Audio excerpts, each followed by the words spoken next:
thousands visited Darfur with Senator Brownback, who I understand will be here later on today.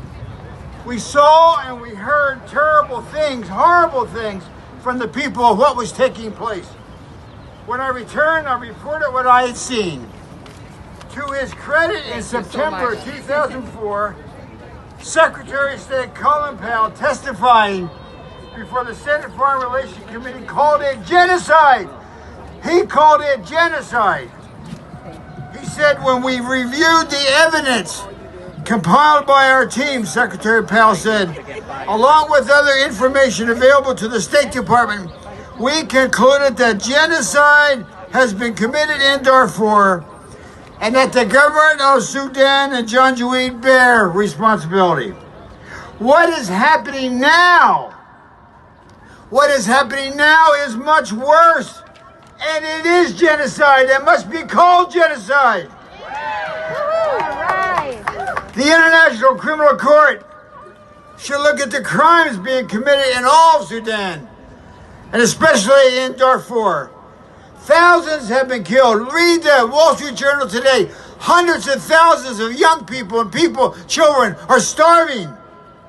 Special Envoy Perriello should be given all the support that he needs.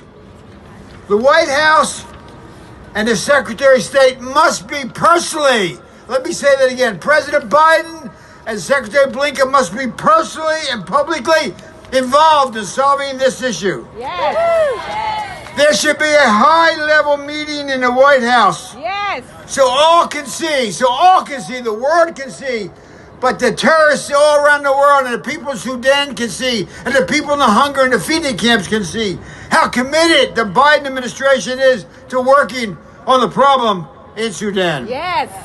In 2001, not very far from here, when President Bush appointed Senator Danforth to be special envoy for Sudan, the appointment was made in the White House Rose Garden, and standing with Danforth was Secretary Powell on one side and President Bush on the other side.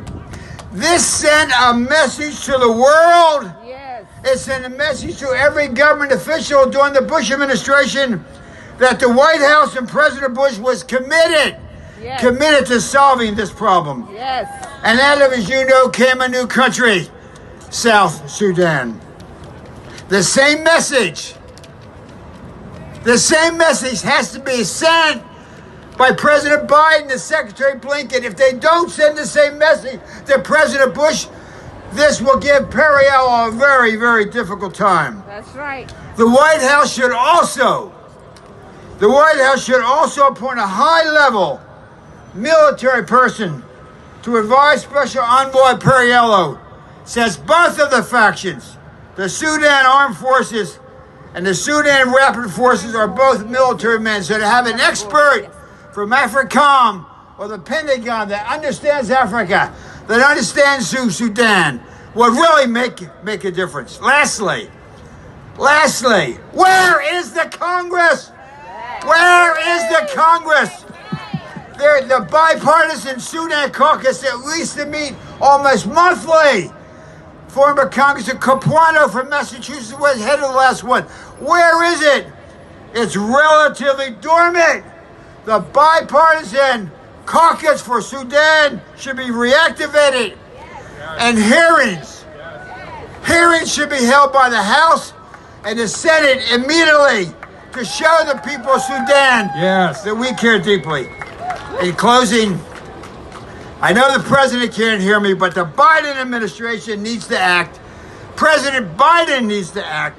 Secretary Blinken needs to act and do more to end the conflict. God bless you and thank you for coming.